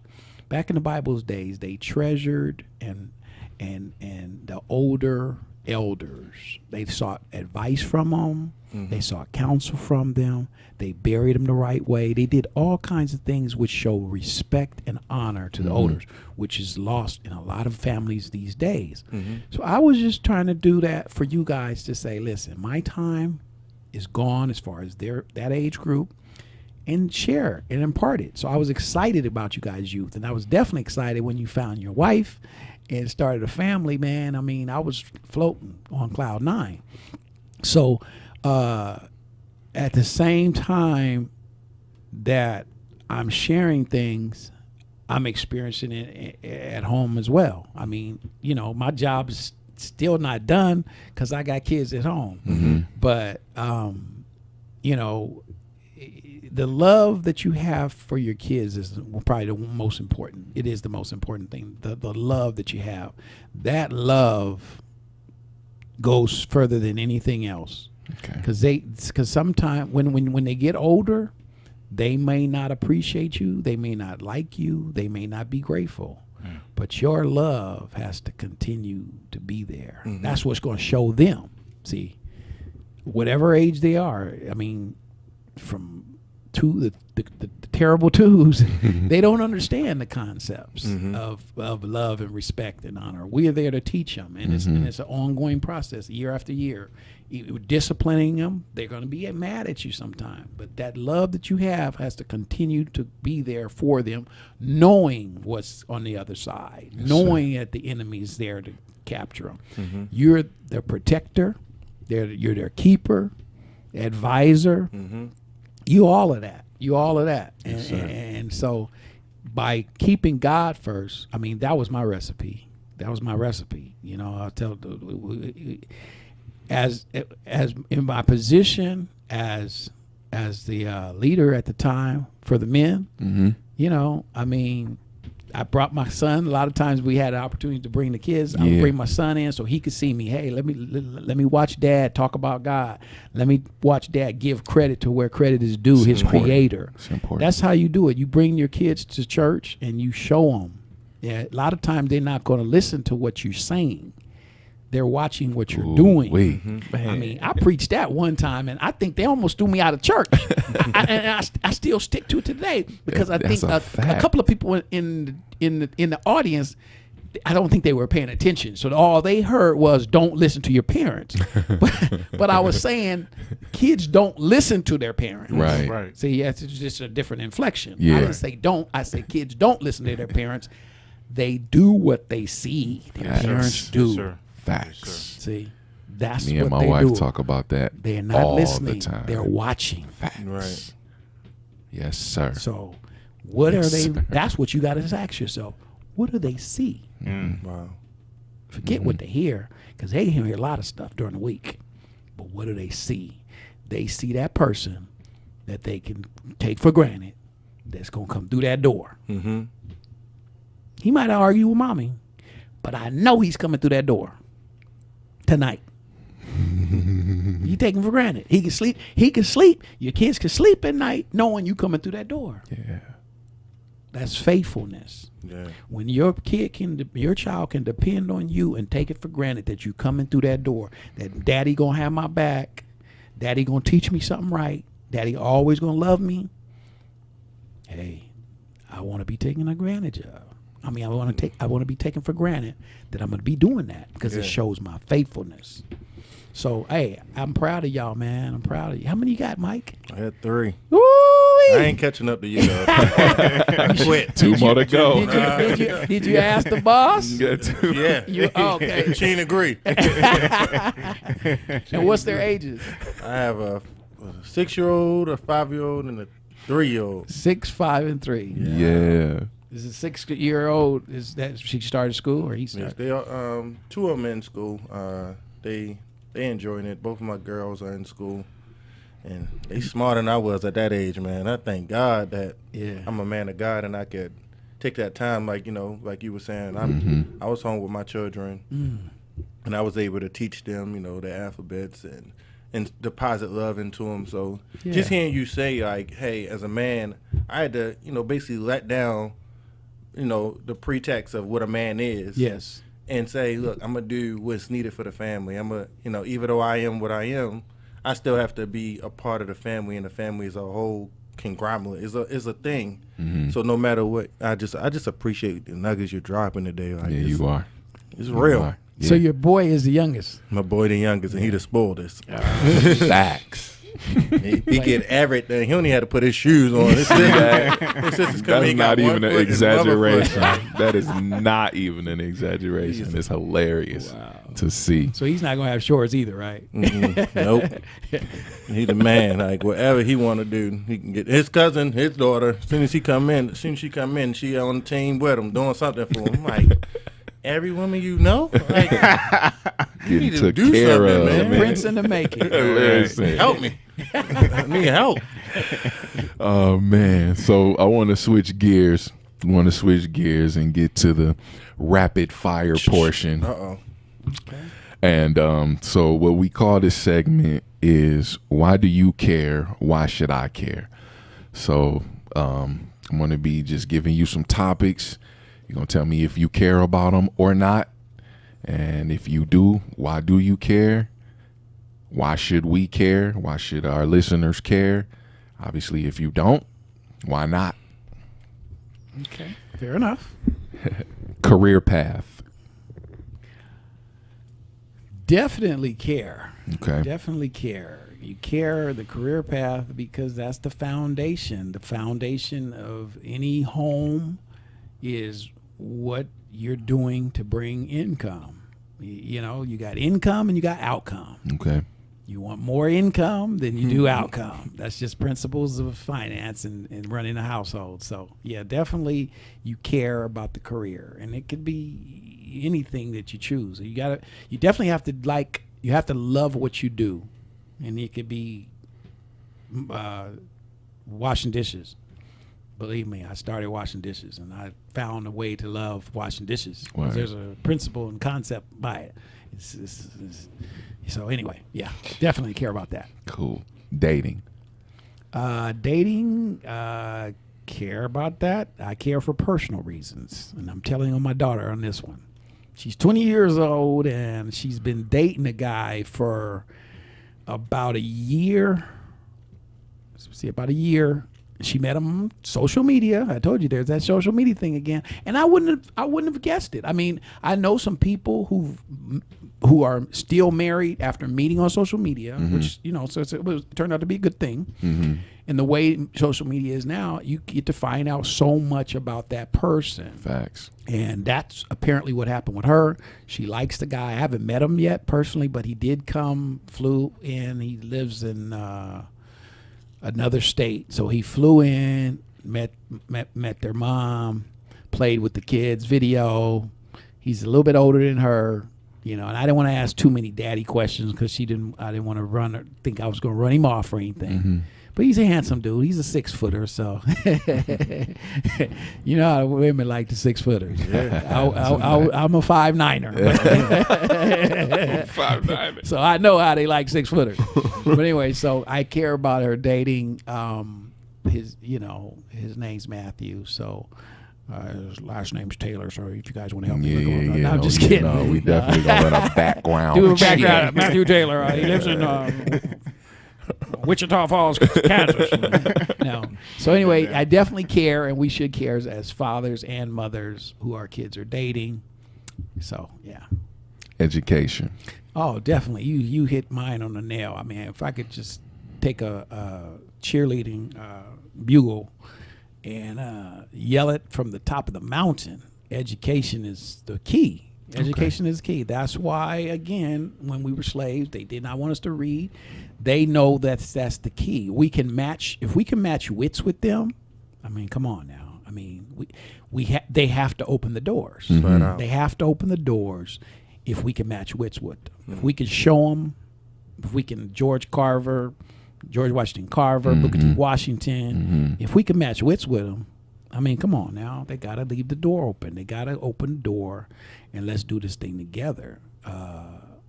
So we just got to figure it out a way, man, because, I mean, I'm going to throw this one in here. Why do we care? I care enough to and I might step on some toes. I don't That's know. all right. That's all right. You know, the whole choice thing, you know, I consider myself an independent. I don't necessarily say I'm liberal or conservative, but when it comes to choice for schools, I just feel like the unions or whatever, or the teachers, they got it wrong right now because and I've heard this from teachers, and you know, teachers are strong. They stand up for whatever they believe in and whatever you.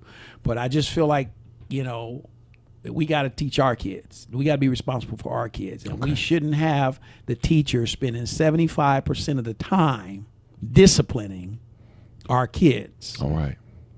See, that's 75% of the time they could be learning. And I got this straight.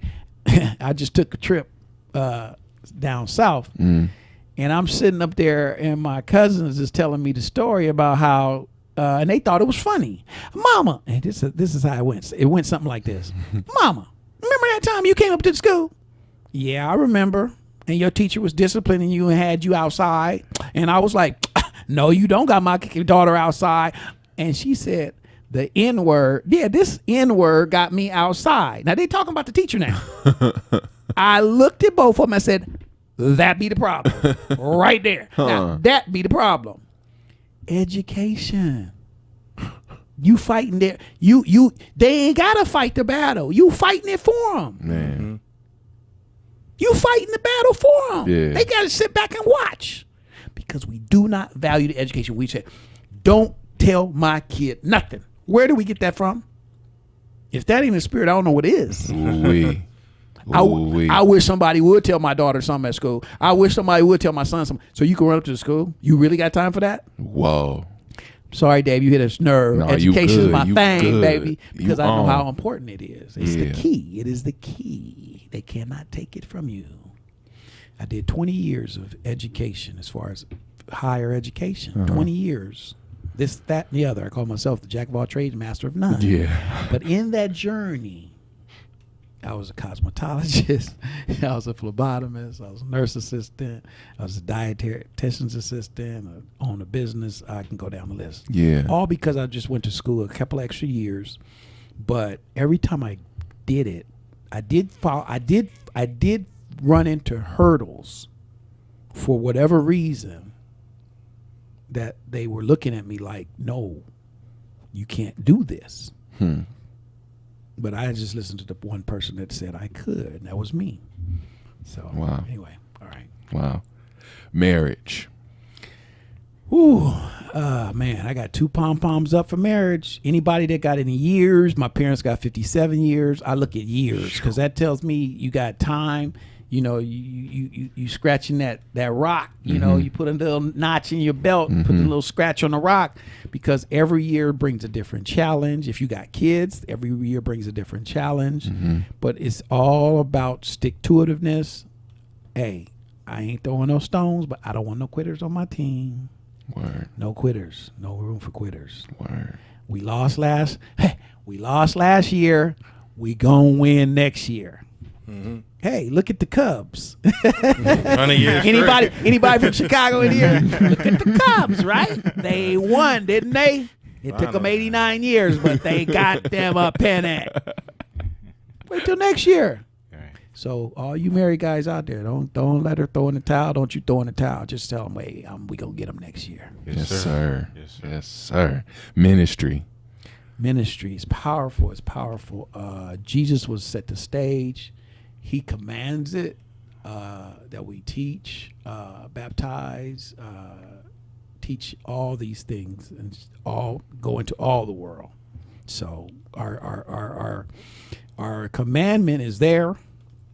This is the way. This is one way you're doing it right here, your podcast. So this is strong ministry right here, Dave. I applaud you for what you got here, man. That's why I didn't hesitate, man. If you ever want me to come back, hey, I know where you live, bruh. Gilbert Road. Take the 202 or the 60. Come up or go down. Anyway, I couldn't wait to get here because, again, this is ministry, because you're sharing what has been passed down to you. Okay. And it's the nucleus. It's the foundation and the nucleus of all those who are trying to get out of here one day. Man. Absolutely. Thumbs up.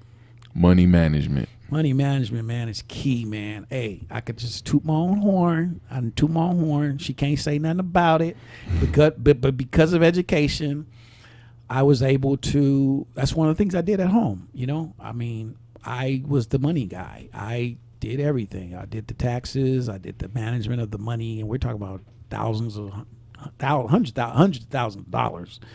And when I felt like, you know, the internet was there. I did my own homework. I did my own research. I asked questions. Never be afraid to ask questions. But basically, all the money that my wife and I made, because again, I had business. I had a limousine business for 6 years while I was watching the kids. So I just wasn't sitting home watching SpongeBob.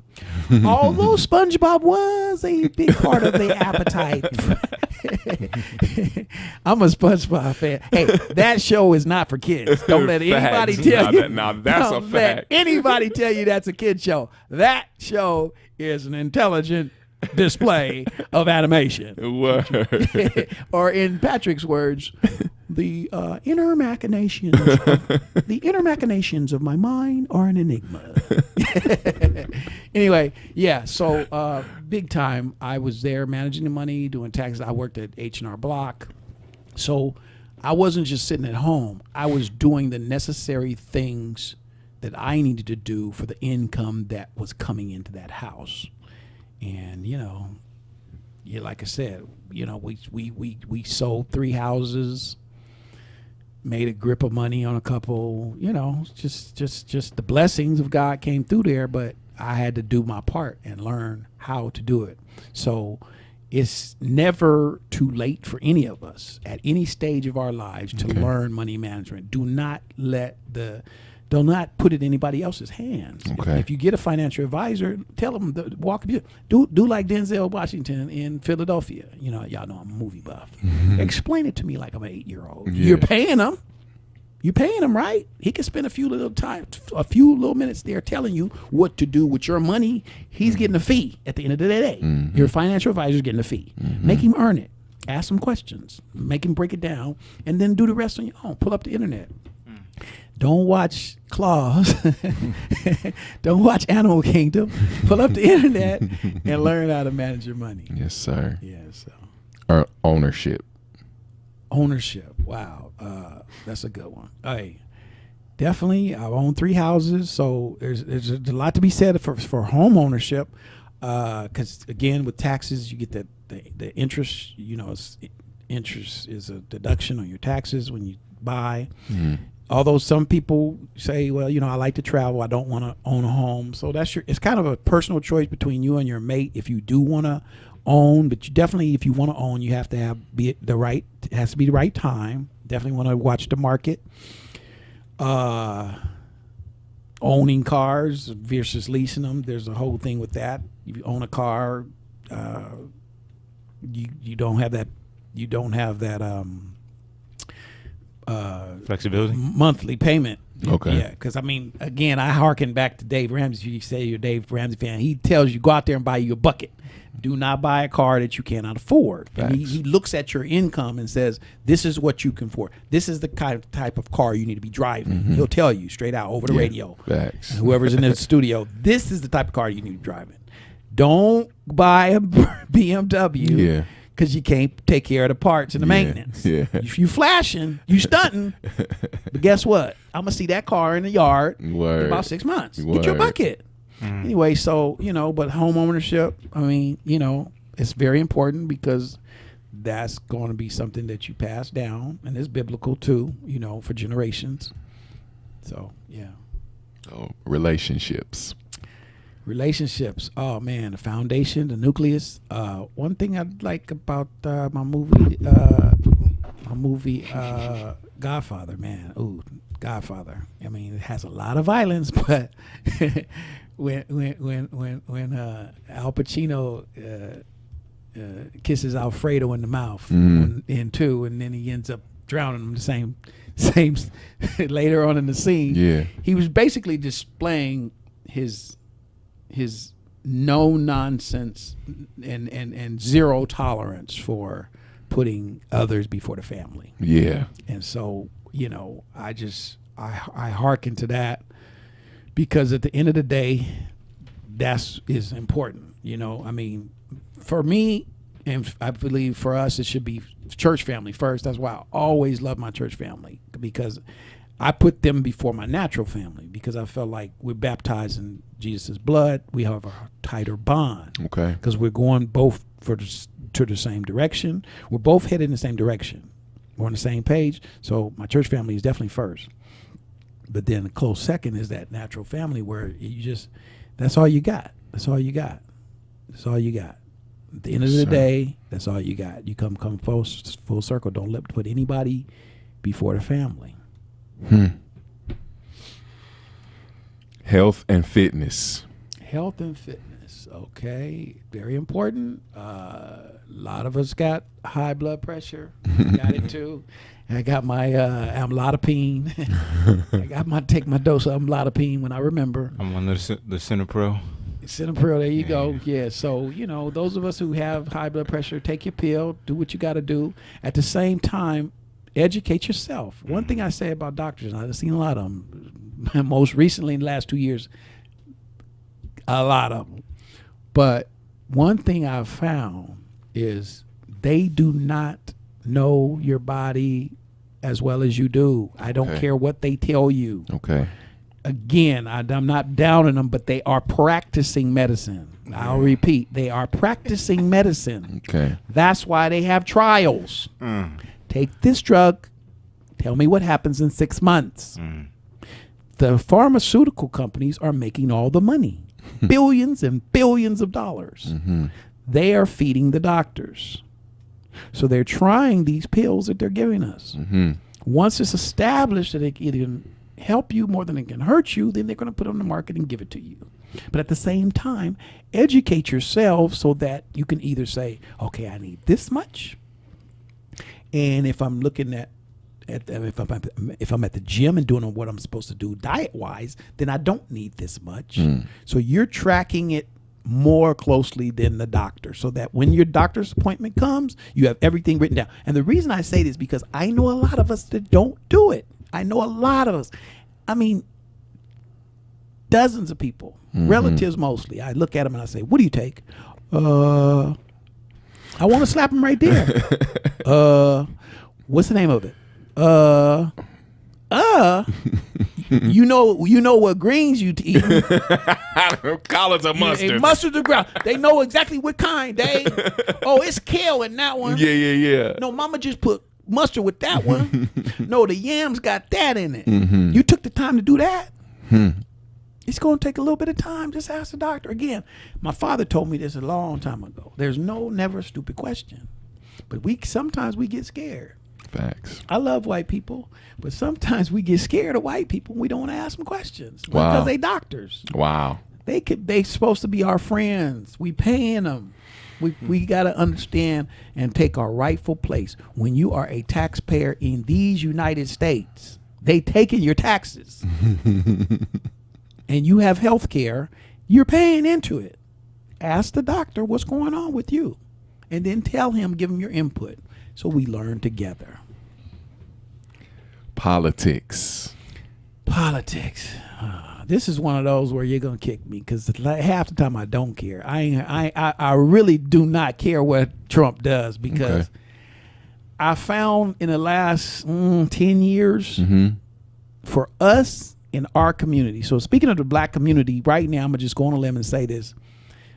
For me, and speaking to my community, it's more important what we're doing than what they're doing. Okay. They being the powers that be, the government, Okay. the conservatives and the liberals, the Congress who's running the country. Okay. The president specifically. Okay. It doesn't matter who's president if we're telling the teacher, don't tell my kids nothing. I mean, come on, people. What battle are we fighting? Okay. Right. Yeah.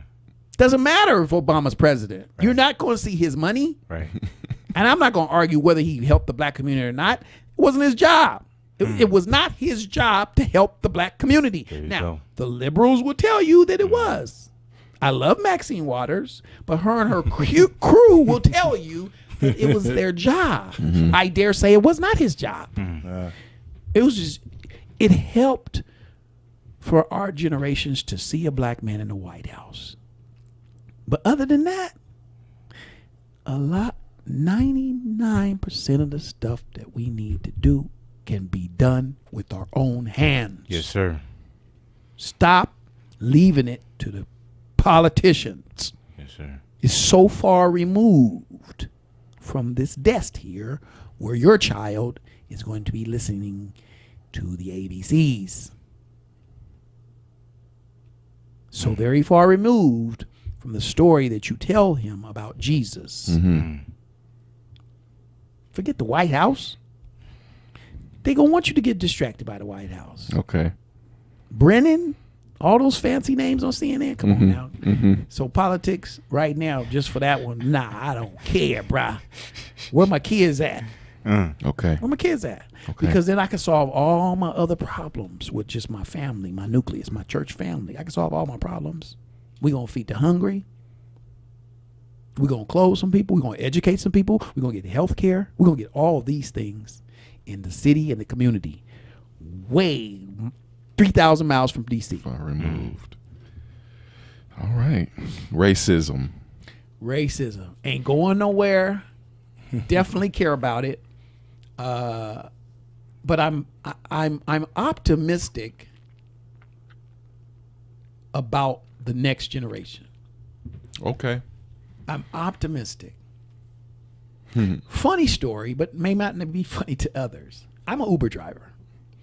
And some of my friends get pissed off when I tell this story. Okay? These white kids know more rap songs than we do.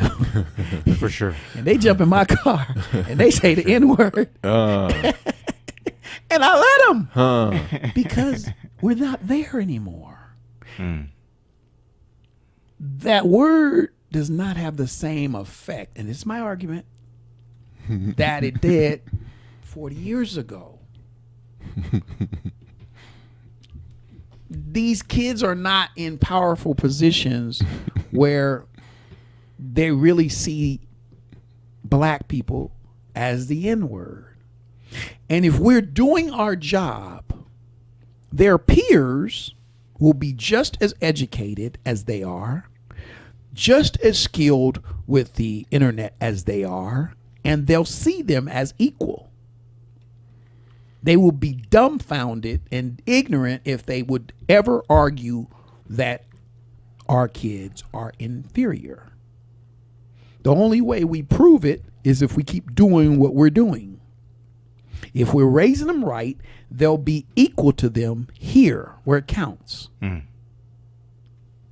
But at the same time, I say let them have their fun, because what I'm seeing, at least from where I'm standing, is the internet, by being global society, is more about the haves and the have-nots versus the color of their skin. And I'm talking from personal experience. Again, my situation, we were blessed to be afforded good schools, but my kids go to school with like kids from India. Okay. my kid gets teased. The first couple of months he was getting teased. Hey, here comes KJ with all those Indian friends of his, because our community was made up of Caucasian and Indian, which, and so I say that because, again, he was accepted because he equaled them. See, they couldn't deny him because, quite frankly, he had more money and intellect than they did. But so why are you? Why dare? How can you even fix your mouth to say I'm inferior? If anything, you're inferior. But that was our job. We created 5 kids that are above shoulders with them. But I dare say I'm not alone in this. We just have to step up to the plate. There's a job to be done. And I believe the churches, and specifically our black churches, have failed to a certain degree. But, as I said before when I sat down, We're not done. There's still room for improvement. Yes, sir. So let's try harder. Let's try with everything in our fiber and our being to get the next generation, your kids, Michael, your kids, David, your kids, Mr. Young, to where they're standing head and shoulders above their peers. That way we wipe out racism. Because racism is only a foundational thing because they can shake their head and say, well, just look at the numbers. They're killing themselves. This racism thing's working. We're incarcerated, 90% of them. The rest of them are dead or on drugs. We can change that. If we change that, they'll be hard pressed to make that argument. I dare say they'll scratch their head and go, what the just happened? What happened is, thank God we have an internet, that now we're connected, but we're using it for a benefit. So that's my thing on racism. Yes, sir. Let's go with, it might be even the same thing. You might have already covered it in the last thing, but race appreciation. Yeah, that's race appreciation. That kind of covers it in there because you have to be proud. Definitely have to be proud of who you are, what your ancestors did. And I'm talking about just going down for history, Martin Luther King, all the civil rights leaders. Yes, sir. Give them their due, educate them, because that's the way you're going to appreciate what's happening now. Okay. If you know what our forefathers went through and really know. And, you know, dig into your history. I used to say that, and I was foolish to say that. I remember when I was about 20 years old, and the older ladies when I was washing dishes, the older ladies were saying to me, one of them was from Little Rock, Arkansas, and she said, and I remember saying to her, you know, it doesn't matter, you know, about the past. I'm worried about what's happening now, the future, which to a certain degree that's true because you can't keep looking in the rearview mirror. But what I neglected to do was to include that piece and say there is a balance where I should have appreciated what this older woman had went through. See, it would have served me well to appreciate the history and to know who you are and where you came from. Dope. Technology, enough said. I mean, we saying it tonight about Definitely. The internet. I mean, Definitely. look at your display here. You know, your kids watch you set this up. They're learning. That's the key. just as important as the broader word education is the technology. They go hand in hand. You know, and we're it's a disservice to our kids if we shy away from it or use it negatively more than positively. And that goes for social media, the internet, modern technology, robots or what have you. I mean, you know, that's where it's at. And if we're living down here, we have to take full advantage of it and just, use it to the good. All right. Last but not least, today's music. Well, whatever genre you want to talk about, no matter. Yeah. Well, let me see. Do I got some ODB in the car? What is it? What is it? Let me see. What's the dude's name? One more in the lot. They're gonna be some dreadhead in the lobby. You don't know. Oh yeah. Dang, his dad's a politician. Actually, yeah. Is his dad a politician? His dad's a politician. I did not know that. Absolutely. Really? Chance That's the Rapper. interesting. What's his dad's name? Do you know? I don't know his dad's name, but he's a politician in Chicago for sure. You know, I come from a musical family, and you know, my thing is there's got to be a balance.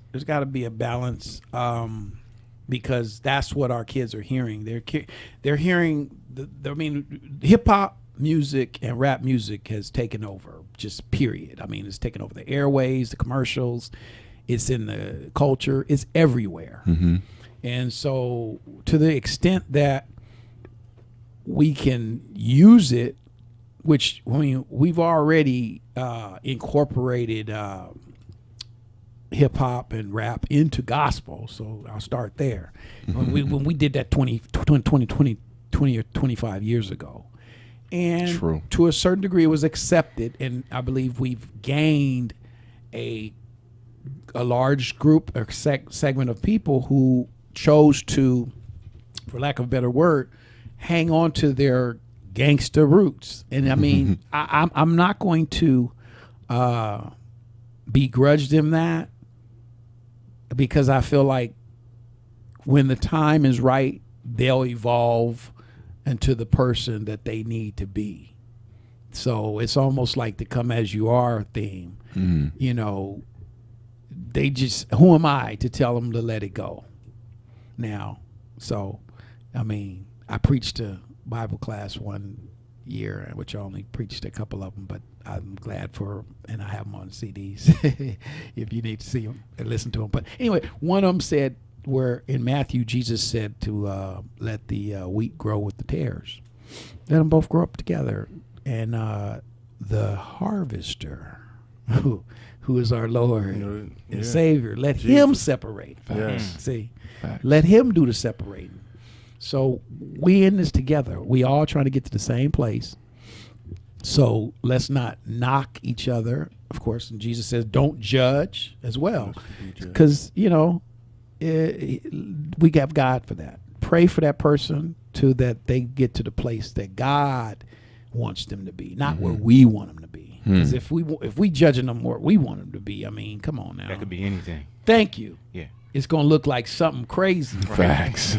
Right. So facts. Yeah, it could be anything. So, you know, I'm all for the blending of the music. So, because it's a tool. It's a tool, just like any type of music. But I like all kind. I like traditional. I like contemporary. My family's full of musicians. Shout out to my older brother. I call him the maestro. Yeah. His favorite is James Cleveland. Oh, okay. Yeah. So, Yes, sir. yeah. Well, I got one last thing I want you to do for me. Sure. And that's give me 2 things that you want to be remembered for when you're gone. If you could put the words into the people's mouths, what are the 2 things that they're going to say about you? Okay. Well, in the vein of give me my flowers, just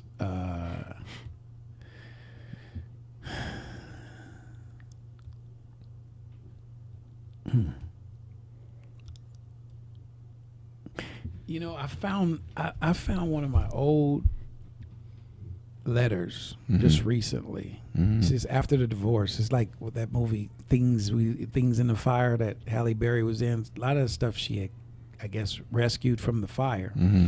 But I found a lot of things. I found some things that my ex-wife had given me. A lot of it is from high school and 30 years ago. And so it falls right in what the question you asked me. I had no idea you were asking me this question, but I have proof that was what I wanted then, and that is what I want now. So in a nutshell, that paper I wrote some 30 years ago was about caring and sharing. And so I'm going to just take those 2 right there. I'm going to take those 2. They're on the same piece of paper. See? It's on the same piece of paper. And those are your 2 words, that I was caring and sharing, because they're not the same. They're different words. They mean different things. Yes, sir.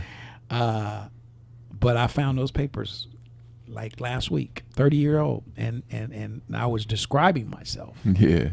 See? And so here today, you know, two years removed from a divorce, and with 5 beautiful kids, and still on this journey we call life with of God that's faithful, who, when the time comes, will I'll understand it by and by. Facts. See, Yes, sir. and I asked him, I asked him, I literally asked him, please explain this to me. I need to know what you're doing, what you're up to. Word. But because he's sovereign, Yeah. he said, Billy, where were you? Same thing he told Job. Where were you? You're right, God. Tell me when you get ready. Yeah. And if you don't, if you decide not to, I still got to trust him. So if I never understand why I had to go this route with the journey, with the mental issues I had, with the divorce and everything, I wasn't secret about it, which again, to discuss it is to share. To discuss it is to share with others in a caring way where somebody else is going through the same thing. Mm-hmm. Who am I to keep it to myself? Right. At the end of the day, just like Gina, I'm not my own. My soul belongs to him. Mm-hmm. So that song, I give myself away. Yeah. You got to give everything up. Right. You got to give myself to you, which means I'm just a tool. I'm nothing. I'm giving myself up, my feelings, my pride, all that. Ask me whatever you want to ask me, and if it's going to help somebody, I'm gonna share it because I'm caring. So caring and sharing is the tool I'll give you that they could put on my epitaph. Man. When the day comes. Yes, sir. As Martin Luther King said, Well, you have definitely been sharing on today. You've definitely shared so much, man. You done dropped so many nuggets on us. You done gave us so much knowledge, man. And I know I appreciate it for sure. Me too. Yeah, for sure. And I can attest that you are a caring person for sure. Like, you are a caring person, man. And can't nobody tell me that you're not. You know what I mean? Because I got personal experience with it. You fed me when I was hungry, man. You know what I mean? I'm forever grateful to that. You remember you used to take me to Phoenix to that homeless shelter, man? And every night we used to go to El Pollo Loco. You knew it. You know where we went. Every time we used to go to El Pollo Loco, get one of them big old bowls. You know what I mean? Man, I'm gonna never forget that. It's something small, you know what I'm saying, to somebody else, but it was big to me at the time because, like I said, man, I was homeless. I was homeless, and I was coming up. You know what I mean? And so, he was a brother, man. Yeah, he was my brother. Yeah, man, I appreciate it, and you can see why he's here. You know what I mean? I know you've gained from this. I know that if you're watching, you've gained from this for sure. And that is the point of these. And so, man, we just want to thank you. We just want to thank you for sure. And then we want to thank you for tuning in to the Flowers Now podcast, where people tell their story and God gets the glory. Yeah. Yes, indeed. Hey, follow us. Oh, yeah. Social media. We got those now. We got those now. Facebook, Instagram, SoundCloud, YouTube, The Flowers Now Network, all one word. One word. Facebook, Instagram, SoundCloud, YouTube, The Flowers Now Network, all one word. Share with a friend. Tell your family members all about it, baby. Yeah, like, share, subscribe, all of that. And once again, we definitely want to thank you. Like I say, if you made it this far, round of applause to you. Yes. We'll see you next time.